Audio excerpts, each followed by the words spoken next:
Romanos capítulo 16, ya estamos a punto de terminar Romanos, el libro de Romanos.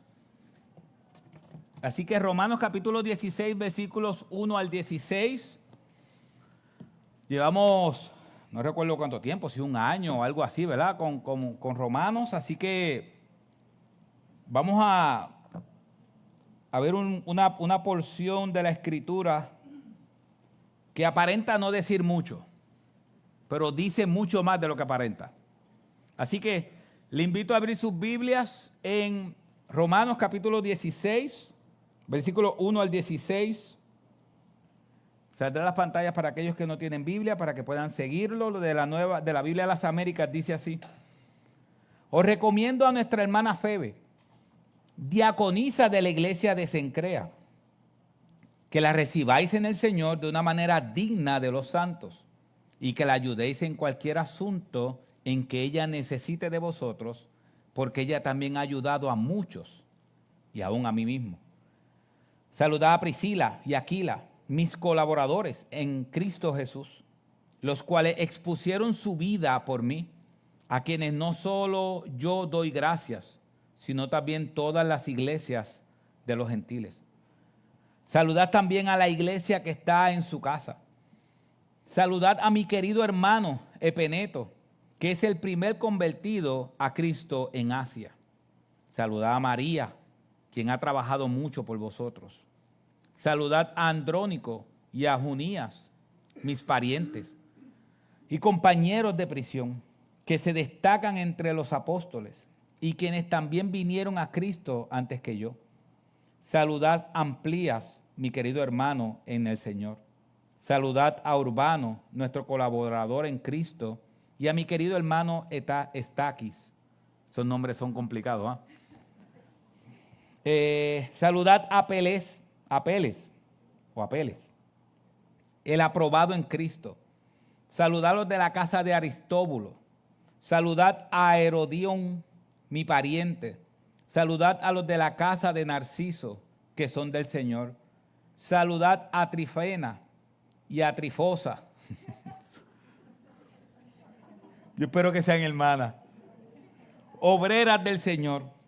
Saludad a la querida hermana Pérsida, que ha trabajado mucho en el Señor. Saludad a Rufo, escogido en el Señor, y también a su madre y mía. Saludad a Asíncrito,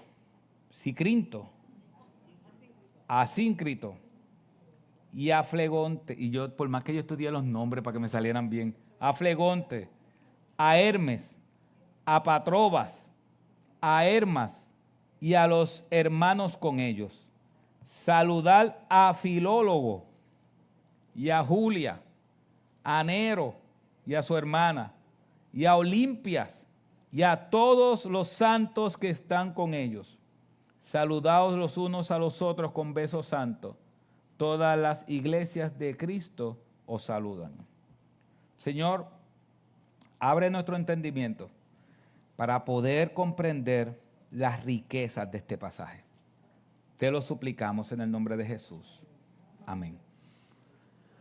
Pueden sentarse, mis hermanos. Como dije al principio, cuando leemos esto, cuando usted lee esto, ¿qué le viene a su mente?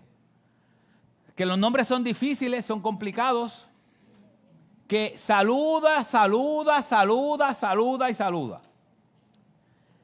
Al principio, cuando Josalí predicó el domingo pasado, así que yo sabía que me tocaba este texto para predicarlo, se me hizo difícil. Yo decía, wow, pero ¿qué yo voy a decir aquí después de tanto saluda? Hasta que llegó el momento que Dios me abrió el entendimiento para comprender que este texto tiene mucho más que saludos. Este texto es impresionante. Es impresionante. Porque nos da un retrato de cómo era la iglesia del primer siglo. O sea, nos da un retrato de cómo era la iglesia en el primer siglo. Hasta ahora, Pablo está dando mandatos y está dando instrucciones de parte de Dios. Pero en este saludo, Pablo describe cómo era la comunidad de esa iglesia que estaba centrado en Cristo. ¿Cómo era esa comunidad? Obviamente, si uno quiere tener la comunidad de fe, cómo eran los hermanos en aquel tiempo, puede ir a Hechos capítulo 2, que dice que comían juntos, que hacían muchas cosas juntos. Hechos capítulo 3 también lo dice, capítulo 4, que tenían un mismo sentir, que compartían el pan y todas estas cosas. Pero uno no conoce sus nombres. Uno no conoce quiénes eran. Aquí menciona más de 24 personas con nombre y sus características. Así que yo quiero contestar una pregunta. Y la pregunta es, ¿qué características se ven en una comunidad centrada en Cristo? ¿Qué características vemos en una comunidad? ¿Qué características? Recuerden aquel pastor Vince, un pastor que conozco, Vance. Él dice, cuando vamos a la Biblia, debemos ver en la Biblia qué hay en la Biblia que no hay en nosotros. ¿Qué hay en esa comunidad, aplicándolo ahora? ¿Qué hay en esa comunidad? ¿Qué características tiene esa comunidad que no hay en mí? ¿Y cómo podemos cambiarlo? Así que lo primero que nosotros vemos en esta comunidad, es un servicio arduo.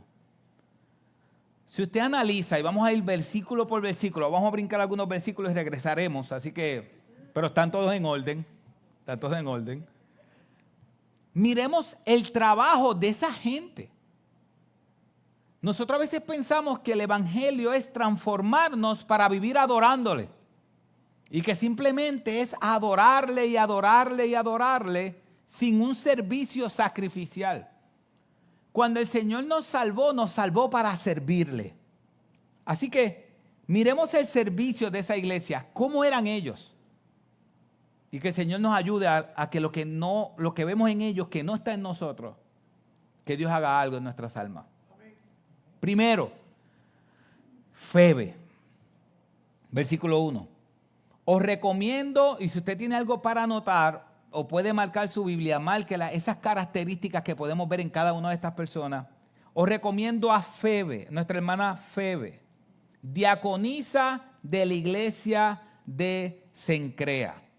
Cencrea era uno de los puertos de Corinto. ¿Dónde estaba Pablo cuando escribió esta carta? Pablo estaba en Corinto. Y Febe vivía en Corinto. Y Pablo está recomendando a esta hermana Febe y dice que esta hermana es diaconisa de la iglesia. La palabra diaconisa es a veces compleja para algunos, para otros es más sencilla. Ok, la Biblia dice que todos somos servidores. Ahora, cuando la Biblia habla de diáconos, es una persona que de manera organizada sirve en la iglesia. ¿Me explico? Todos nosotros debemos ser servidores. Si hace falta algo en la iglesia o hace falta algo a algún hermano, nosotros debemos servir. La Biblia dice que el que no sirve, no, eso no lo dice la Biblia, pero lo decimos nosotros. Entonces todos debemos servir. Pero los diáconos tienen una función dada por la iglesia para servir de manera formal. Los diáconos tienen esa función. Así que es importante que nosotros entendamos que esta mujer Febe era una servidora o ella tenía el oficio formal de servir a la iglesia que estaba en Cencrea. Ella, por alguna razón, se iba a mudar a Roma. Y Pablo la está recomendando a los hermanos de Roma que no la conocían. Y Pablo la está describiendo. Y cuando describe Pablo a esta mujer, dice, ella es diaconisa de la iglesia de Cencrea. Versículo 2. Que la recibáis en el Señor de una manera digna de los santos, y que la ayudéis en cualquier asunto que ella necesite de vosotros, porque ella, ¿qué dice? También ha ayudado a muchos, y aún a mí. Así que, si ustedes ven, dice, Pablo está diciendo, yo quiero que la reciban. ¿Cómo la reciben? De una manera digna. Yo quiero que la reciban como recibe un creyente a una persona que sirve al Señor. Como sirve un creyente a una persona que ha entregado su vida para servir al Señor. Esa es la manera digna que yo quiero que ustedes la reciban, porque ella me ha ayudado mucho. Pero no solo a mí, sino que ella ha ayudado ¿a quiénes? A muchos. Así que esta mujer se dedicaba a ayudar a los hermanos en Cencrea. Su vida era esa. Ahora, se entiende que Febe tenía su negocio propio. Así que Febe tenía trabajo. Porque yo sé que muchas veces podemos decir, claro, para alguien que no trabaja es más fácil ayudar. Pero Febe tenía trabajo, porque esa palabra ayuda o ayudando implica que ayudaba monetariamente a las personas. No tan solo le servía, sino que ayudaba monetariamente a las personas. Y Pablo la está recomendando. Pero cuando vemos, decimos, bueno, Febe ayudó a muchos. Pero Pablo describe a otras personas. Pablo, mira el versículo 6. El versículo 1 Pablo describe y 2 a Febe. El versículo 6 Pablo describe a otra persona y dice, saludad ¿a quién? A María, que ha trabajado mucho por vosotros. Mire lo que significa trabajado mucho. Si puedes salir a la pantalla la definición de trabajado mucho. Implica trabajo arduo hasta la fatiga. Dale para atrás, por favor. Ya fue el primero, me amenazaron. No te para adelante, para atrás. Ok. María ha trabajado mucho hasta la fatiga. Pero ha trabajado ¿hacia quiénes? Hacia vosotros. Si vemos, Pablo está diciendo, María ha trabajado hasta la fatiga por ustedes. Salúdenla de mi parte. Así que vemos a Febe trabajando mucho por todos los de Cencrea. Así que Febe está haciendo el trabajo en Cencrea, Corinto. Pero María está haciendo el mismo trabajo ¿en dónde? En Roma. ¿Qué significa eso? Que el servicio sacrificial no era solamente de una iglesia, sino que era característica de la iglesia del Señor. Ahora, versículo 12. Miren el versículo 12. Y les voy a hacer después una pregunta. A mí me gustan tanto las discusiones de la Biblia que a veces tengo ¿cómo se llama? Tentaciones de hacerlo cuando estoy predicando. Mire el versículo 12 dice, saludad a Trifena y a Trifosa. ¿Eso parece una caricatura? Sí, eso parece una caricatura de muñequito. Mire lo que dice. Obreras del Señor, saludad a la querida hermana Pérsida, que ha trabajado mucho en el Señor. Hay algo importante de este pasaje. Y yo sé que quizás ya ustedes se dieron cuenta. Cuando Pablo está describiendo a alguien que ha trabajado mucho, son mujeres.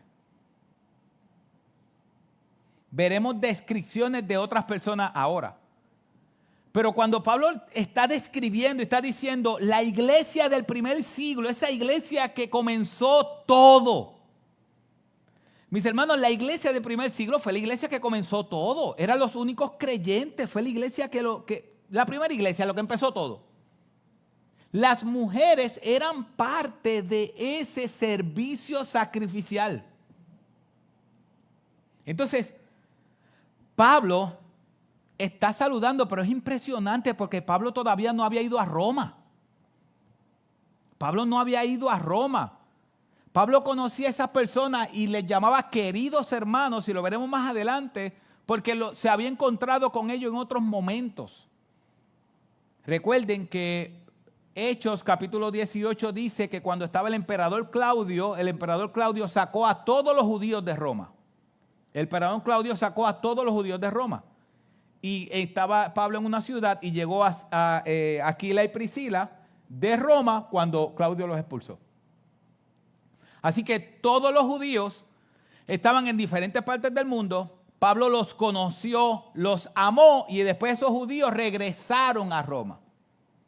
Y muchos de ellos que Pablo le está escribiendo. Mire lo que dice el versículo 3 ahora, porque esto también es importante. No tan solo Pablo dice que trabajaron mucho, o sea que el servicio es arduo. No tan solo Pablo dice que estas mujeres trabajaron mucho, sino que hay una palabra importante que se repite en muchos lugares de este pasaje. Y es la palabra colaboración. Colaborador. Miren el versículo 3. Saludad a Priscila y Aquila. Esto es una pareja de matrimonio. Mis colaboradores.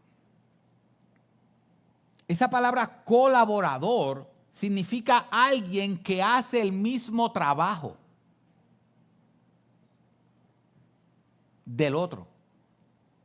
Entonces, si ustedes ven,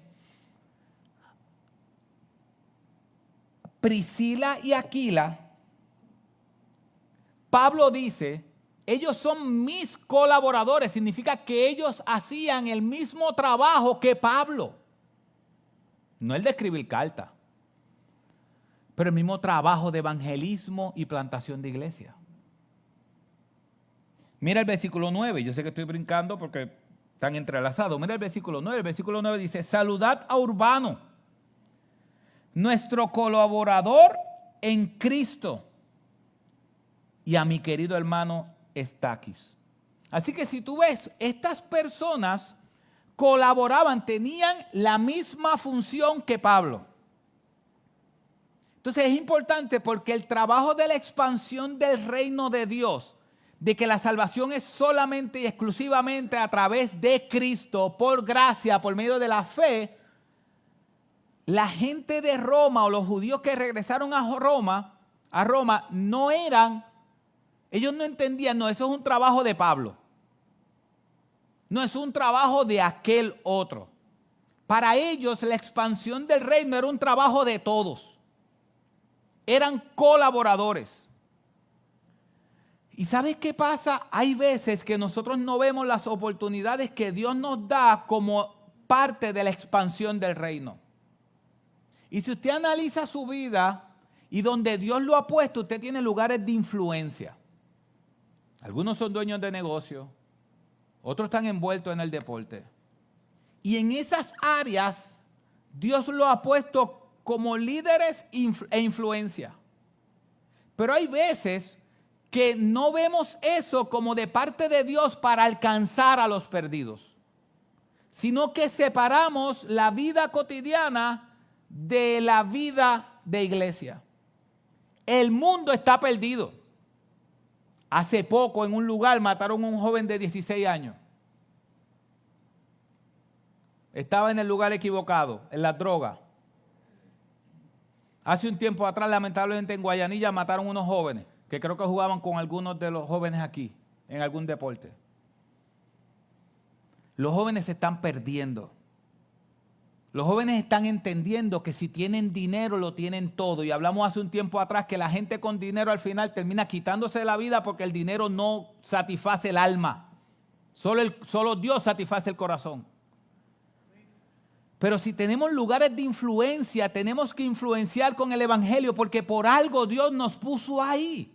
Maestros. Tenemos varios hermanos que son maestros y yo sé que muchos de ustedes lo hacen. Parte del trabajo, tienes 20 niños. Sé sabio a la hora de hacerlo, pero busca la manera de que la luz de Cristo alumbre el corazón de ellos. Porque al final es la única esperanza que ellos tienen. Y cuando Pablo le escribió a ellos, nos deja ver que esa iglesia primitiva, ellos entendían que la responsabilidad de evangelizar, de presentar el evangelio, de hablar de Cristo, de que las vidas sean transformadas, que sus corazones sean diferentes, era un trabajo de todos. No era un trabajo de Pablo. Y yo creo que hoy nosotros necesitamos reafirmar eso. Recuerden lo que dijimos. ¿Qué vemos en esta primera comunidad que no vemos en nosotros? Lugares de influencia. Otra cosa que había un trabajo arduo, que nos mostraba un trabajo arduo aquí, es que abrían sus casas. Miren el versículo 5. Saludad también a la iglesia que está en su casa. Saludad a mi querido hermano Epeneto. Así que en la casa de Priscila y Aquila se reunía una iglesia. Versículo 10. Saludad a Apeles o Apeles o qué sé yo. El aprobado en Cristo. Saludad a los de la casa de Aristóbulo. Cuando él dice saludad a los de la casa, no está diciendo a los hijos de la casa, está diciendo saluden a los que se reúnen en la casa de esa persona. Versículo 11. Saludad a Herodión, mi pariente. Esa palabra pariente significa compueblano. Saludad a los de la casa de Narciso que son del Señor. Así que si ustedes ven, para ellos era importante abrir sus casas. Que sus casas eran lugares de relación y de comunión y de hablar la Biblia, de compartir unos con otros. Para nosotros hoy la casa es algo sagrado, pero sagrado para no invitar a nadie. No sagrado porque tenemos gente que se reúne con nosotros. O hay veces que decimos, yo no tengo una casa en óptimas condiciones, yo no tengo esto, no tengo esto, no tengo esto. Tenemos que recordarnos el pasaje de Juan y Pedro caminando hacia el templo, que le dijeron al que estaba allí paralítico, yo no tengo oro ni plata, mas lo que tengo te doy. No hay que tener una casa perfecta para que un grupo de hermanos se reúnan a orar y a estudiar la Biblia. Lo que hay que tener es disposición del corazón para hacerlo. Entonces, si vemos, ellos abrían sus casas. ¿Recuerdan cuando Pedro estaba preso? Cuando Pedro estaba preso, y recuerden que estaban orando en una casa, y llegó él, y el que le abrió la puerta se la cejó en la cara. Ellos estaban orando para que Pedro saliera de estar preso. Dios saca a Pedro de estar preso por un milagro. Llega Pedro a la casa. Cuando toca la casa, no se lo creen y lo cierran la puerta. ¿Sabe qué dice la Biblia? Que esa era la casa de la mamá de Marcos, que después escribió el Evangelio de Marcos, dictado por Pedro. Era la casa de Marcos. Y se entiende que el Evangelio de Marcos, hay un evento que es narrado en el Evangelio de Marcos que no es narrado en ningún otro evento, en ningún otro evangelio. Y es que dice que un niño, cuando fueron en algún momento dado, no recuerdo exactamente cuándo fue, salió corriendo desnudo y dejó la ropa. Se entiende que Marcos está narrando un evento de él que en un momento dado salió desnudo. Creo que fue cuando fueron a apresar a Cristo. Cuando fueron a apresar a Cristo. La influencia de estar en una casa. Recordemos que en aquel tiempo no habían templos, en aquel tiempo la gente se reunía en las casas. Así que es importante que nosotros entendamos que la iglesia primitiva entendió la necesidad de congregarse. Entendió la necesidad de congregarse. Así que una característica clara de este texto es que el pueblo de Dios sirve de manera ardua. Dios no nos salvó, inclusive cuando nosotros vemos el Antiguo Testamento, y si usted analiza el Antiguo Testamento, ustedes saben que el Antiguo Testamento con el Nuevo Testamento hay muchas comparaciones. Y una de las cosas que dice el Nuevo Testamento es que así como el pueblo de Dios fue libertado de Egipto, de la esclavitud de Egipto, así el pueblo de Dios es libertado de la esclavitud del pecado. Así que la Biblia compara la libertad del pueblo de Israel de Egipto con la libertad que Dios nos da de la esclavitud del pecado. Así que esas dos cosas son comparables. Ahora, si usted se pregunta por qué Dios libertó al pueblo de Egipto, y usted busca el libro del Éxodo, le va a decir en muchas ocasiones que Dios le decía, dile al faraón, deja salir a mi pueblo para que me sirva. Deja salir a mi pueblo para que me sirva. Y el faraón de momento dijo, vamos a hacer algo. Salgan los varones nada más y se quedan las mujeres y los hijos. Y Moisés le dijo, no. Dios dijo que todos le sirvieran. Después el faraón, cuando vino otra plaga, dijo, ok, vamos a hacer algo. Llévense eso y dejen los animales. Moisés le dijo, no. Dios quiere que le sirvamos con todo. Y cuando salgamos, vamos a salir con todo. La libertad que Dios le dio al pueblo a su pueblo en Egipto, no era una libertad para que ese pueblo terminara haciendo todo lo bien que le pareciera. No, la idea de Dios es, liberto al pueblo para que tenga la libertad de servirme. Si comparamos eso con el Nuevo Testamento, que hemos sido libertados de la esclavitud del pecado, es por la misma consecuencia. Fuimos libertados de la esclavitud del pecado para servirle al único Dios vivo. Y esta primera iglesia lo entendía.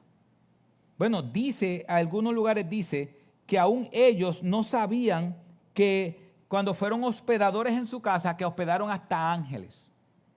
Y no lo sabían. Pero las casas estaban muy envueltas en esto. Segundo, ¿qué otra característica vemos en la comunidad centrada en Cristo? Un servicio sacrificial. No tan solo un servicio arduo, un servicio sacrificial. Mira lo que dice el versículo 4. Los cuales expusieron su vida, hablando de Priscila y Aquila, los cuales expusieron su vida a quienes no solo yo doy gracias, sino también todas las iglesias de los gentiles. O sea que Priscila y Aquila expusieron su vida por Pablo. Expusieron su vida por él. Y Pablo estaba agradecido. Y Pablo le está diciendo, gracias por haber puesto tu vida por mí. Versículo 7. Saludad a Andrónico y a Junías, mis parientes o mis compueblanos, compañeros de prisión que se destacan entre los apóstoles y quienes también vinieron a Cristo antes que yo. Así que estas personas, algunos ponían su vida por causa de Cristo y otros terminaban en prisión por causa de Cristo. Entonces, Pablo le escribe a Timoteo en su segunda carta a Timoteo y le dice, sufre penalidades conmigo, sufre prisiones conmigo. Pero aquí vemos gente con nombre que sufrieron la cárcel por Dios. Y es impresionante porque aparte de Pablo y Demas, y Pablo y, no recuerdo el otro que estuvo con Pablo en varias prisiones, y Sila, gracias. Y Sila, no tenemos muchos nombres de aquellos que estuvieron presos. Pero aquí Pablo, en esta despedida, porque ya Pablo se está despidiendo de ellos, Pablo dice, es como si Pablo dijera, yo quiero despedirme de ellos, pero quiero agradecerles primero. Quiero darle las gracias por sacrificar su vida por el Evangelio. Quiero darle las gracias a aquellos que han estado aún a nivel de prisiones. Así que la segunda característica es servicio sacrificial. La tercera y última característica, así que hoy salimos temprano hoy, es que la comunidad centrada en el Evangelio, ¿qué característica tiene? Es que ama, amor. Ama. Y aquí hay muchos versículos. Mire lo que dice, versículo 5. Casi en el medio del versículo dice, saludad a mi querido hermano, Epeneto. Esa palabra mi querido sale en las pantallas lo que significa. Mire lo que significa la palabra querido. Si puedes ponerlo en las pantallas. La palabra querido dice, esa palabra querido es agapetos, que significa amor desinteresado. Implica un entrañable querido y apreciado. Es más que simplemente un yo te quiero. No es un amor verdadero. Es de donde viene la palabra, esa palabra sale de la palabra ágape, que significa amor desinteresado. Que significa alguien que ama sin esperar nada a cambio. Así que cuando Pablo se recordaba de sus hermanos, Pablo decía, mi querido, mi entrañable, extrañable y querido y apreciado hermano. Versículo 8. Y amplias. Gracias por corregirme cada vez que digo algún nombre mal. La próxima vez no la traiga. Mi querido hermano. La próxima vez lo viene y lo lees tú. Saludad a Urbano, nuestro colaborador en Cristo, y a mi querido hermano Estaquis. ¿Lo dije bien? Okay. Saludad a Trifena y a Trifosa, obreras del Señor. Saludad a la querida hermana Pérsida. Saludad a Rufo, escogido en el Señor, y también a su madre y mía. Saludad los unos a los otros con besos santos. Todas las iglesias de Cristo saludan.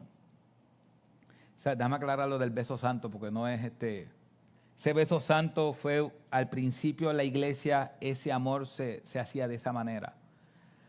Culturalmente, mis hermanos, aquellos que han ido a otras culturas, los besos son parte usualmente de la cultura en muchos lugares. Muchos lugares ver a un hombre besando a un amigo en la mejilla, aún en las dos mejillas, es algo cultural. Así que yo sé que es chocante, a mí me ha pasado, los he visto, me han dado deseos de vomitar, pero no de ese punto. Es que algunos besos no son en la mejilla. Algunos besos no son en la mejilla. Y para ellos culturalmente no hay problema. Cuando alguien que cree en el Islam te considera su amigo, te saluda con 2 besos. Así es. Y yo aprendí que el primero es en la derecha. El primer beso siempre es en este. No ponga este ni para nada. Es este. Primero es este y después este. Porque si no, va a aprender a la mala que se empieza con el derecho.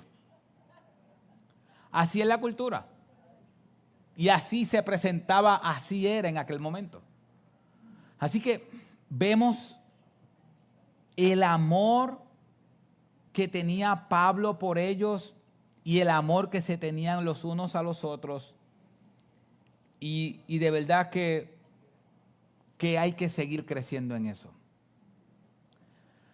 La comunidad del primer siglo tenía menos recursos que nosotros, pero era una comunidad que se sacrificaban arduamente. Era un servicio arduo, era un servicio que ellos tenían, gastaban su vida por eso. Era una comunidad que aún sufrían prisiones por causa del Evangelio. Es una comunidad que se amaba. ¿Qué vemos en ellos que no vemos en nosotros? ¿Qué características hay en ellos que no vemos en nosotros? Y simplemente algunas aplicaciones. La primera aplicación importante del texto, todas son importantes, pero como atacan mucho a Dios de estar en contra de la mujer y estas cosas, si ustedes ven, las mujeres son importantes en la expansión del reino de Dios. Las mujeres son importantes. para Pablo, todas las mujeres que menciona en Roma, todas trabajaban mucho. Trabajaban mucho.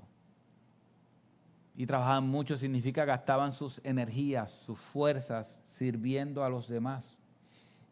Está Febe, Priscila, María, Junias, Trifena y Trifosa, así que lo más seguro eran hermanas. Pérsida, la mamá de Rufo, Julia, su hermana. Si vemos constantemente, la mujer es importante en el servicio y la expansión del reino. Y hay veces que los viajes misioneros, los menos que van a veces son mujeres. Porque tienen diferentes tipos de temor o piensan que es un trabajo de hombres. No, es un trabajo de todos. Así que las mujeres son importantes en la expansión del reino de Dios. 2,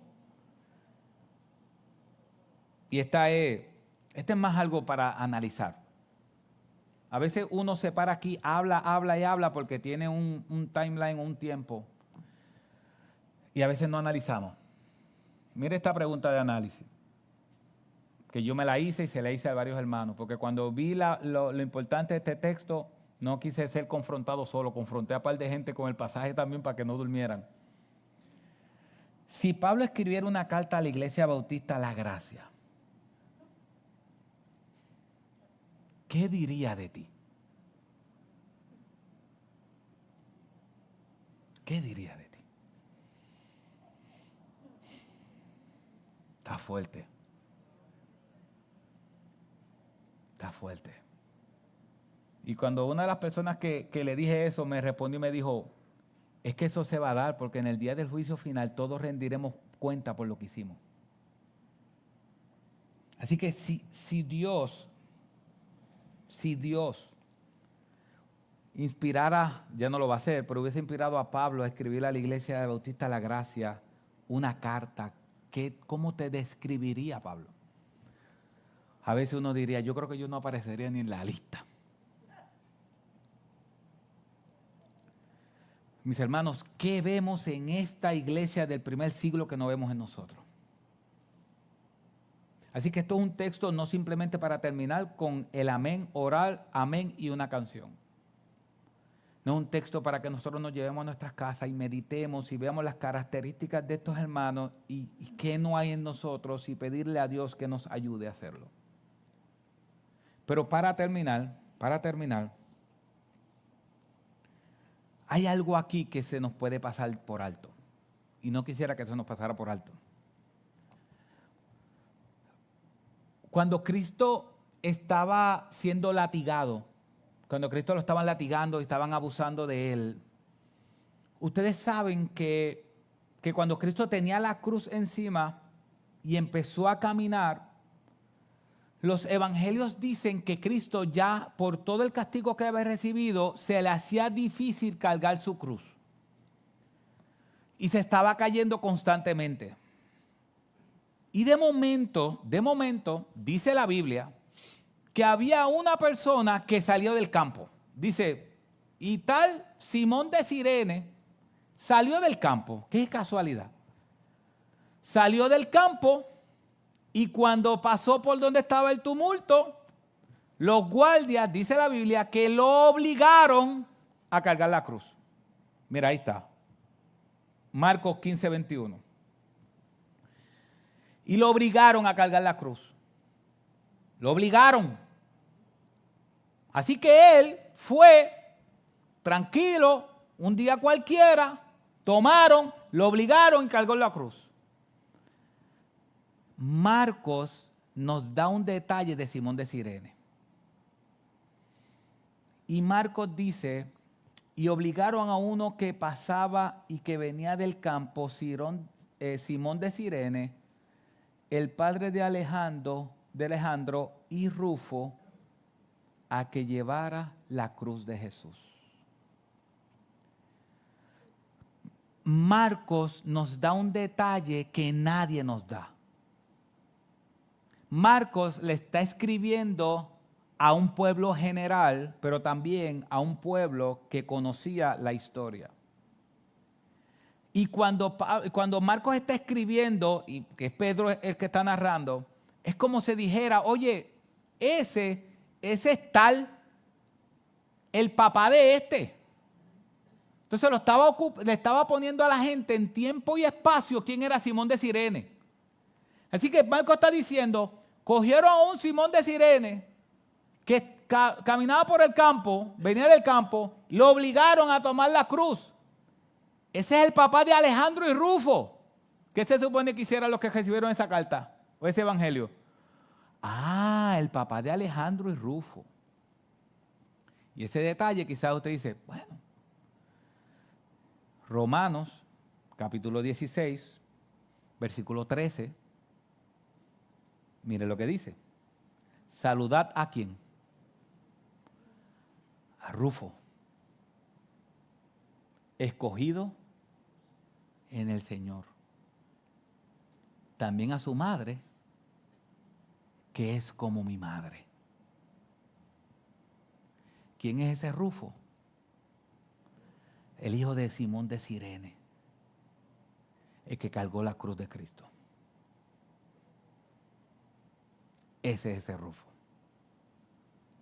Cuando Dios decide transformar una familia,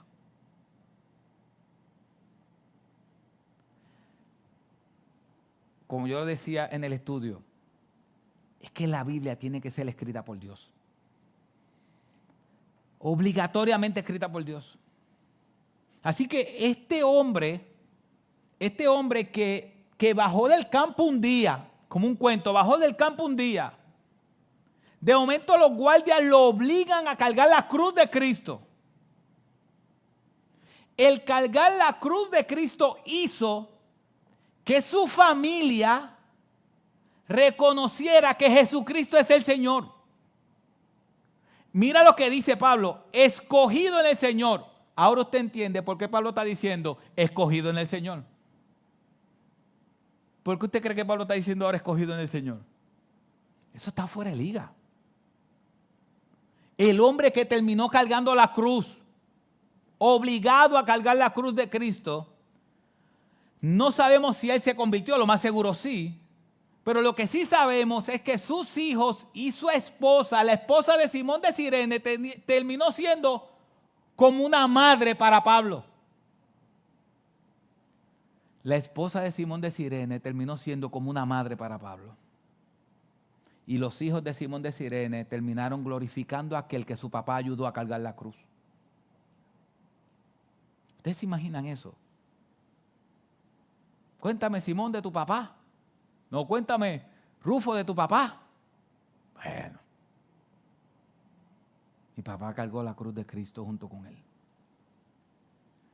Cuando Dios decide derramar su gracia sobre una familia, cuando Dios decide transformar a alguien y a su familia, la Biblia simplemente dice, si puede poner el versículo para atrás, perdóname. La Biblia dice, y obligaron a uno que pasaba y que venía del campo. Simón de Cirene venía del campo. Me imagino, tranquilo. Venía de trabajar. Él venía del campo. Lo que él no sabía es que Dios tenía una cita sagrada con él. Para Simón de Cirene, ese día salió el sol, o el sol salió el sol como un día más. Lo que él no sabía es que Dios ya tenía diseñado que ese día él iba a cargar la cruz de Cristo junto con Cristo. Y que la historia de su familia iba a cambiar para siempre. Y Pablo, años después, cuando está exaltando y está reconociendo y dando gracias a todos los grandes servidores de la iglesia en Roma, él nos da este detalle. Y Dios nos da la oportunidad de ver que la historia de Simón de Cirene no terminó simplemente cuando él llegó al Calvario ayudando a Cristo. sino que toda su familia fue transformada por aquella cruz que él ayudó a cargar, por aquel que murió en esa cruz. Mis hermanos, esa es la gracia de Dios. Dios decidió salvar a los pecadores por medio del sacrificio perfecto de Cristo. Y este hombre, no tan solo él, sino que todo aquel que cree en ese sacrificio perfecto de Cristo será salvo. Y no tan solo será salvo, sino que será transformado. Y esperamos que no tan solo esa persona, sino también toda su familia. Eso es lo que necesita este mundo. Necesita transformaciones como esa. Necesita gente que pase de simplemente agobiado en su trabajo a glorificar al único Dios verdadero con esperanza. Jesucristo es el Señor. Y todo aquel que confiese con su boca que Jesucristo es el Señor y que Dios lo levantó de los muertos, será salvo. Y si tú estás aquí hoy y no conoces a Cristo, es posible que para tu vida sea igual que la de Simón. Te levantaste un día cualquiera, quizás has venido 20 veces a la iglesia, 50,000 veces a la iglesia, y hoy hiciste lo mismo que haces todos los domingos. Pero es posible que hoy sea el día que Dios revele la hermosura de aquel que murió en la cruz y resucitó de los muertos. Es posible que hoy sea el día que Dios revele que eres pecador o pecadora, que necesitas arrepentirte de tus pecados y que necesitas entregarle tu vida a Cristo. Así como Simón de Cirene tuvo un día, Alejandro, Rufo y su mamá tuvo un día, ojalá que hoy sea el día para ti. Que sea el día donde Dios abra tus ojos, abra tu corazón y vengas a abrazar al único hermoso y digno de gloria, Jesucristo nuestro Señor. Amén. Oramos, mis hermanos. Padre, qué hermosa comunidad de ese primer siglo. Qué hermosa comunidad de ese primer siglo. Pero tú nos enseñaste ahí al final una gran enseñanza. Alejandro y Rufo. La transformación de una familia. Señor, yo te pido en el nombre de Jesús que hoy aquellos que no tienen salvación, tú les des salvación por tu gracia. Que puedan reconocer de una vez, Señor, que solamente en Jesús hay salvación. Que solamente en Jesús hay vida eterna. Señor, y que puedan entregarle su vida a Él. Que puedan arrepentirse de sus pecados y venir rendidos ante el único Dios verdadero. Señor, hay hijos de hermanos que todavía no te conocen. Vemos en este texto a Alejandro y Rufo, hijos de Simón de Cirene. Cómo sus hijos terminaron sirviéndote a ti y entregando sus vidas por ti. Padre, queremos también que eso pase con nuestros hijos. Queremos que nuestros hijos te sirvan a ti, al único Dios verdadero, que este mundo no los trague, sino que puedan reconocer que solo en ti hay hermosura, solo en ti hay verdad. Señor, transfórmalos hoy. Cambia sus almas y sus mentes, Señor. Te estamos hablando a ti, porque tú eres el único que lo puedes hacer.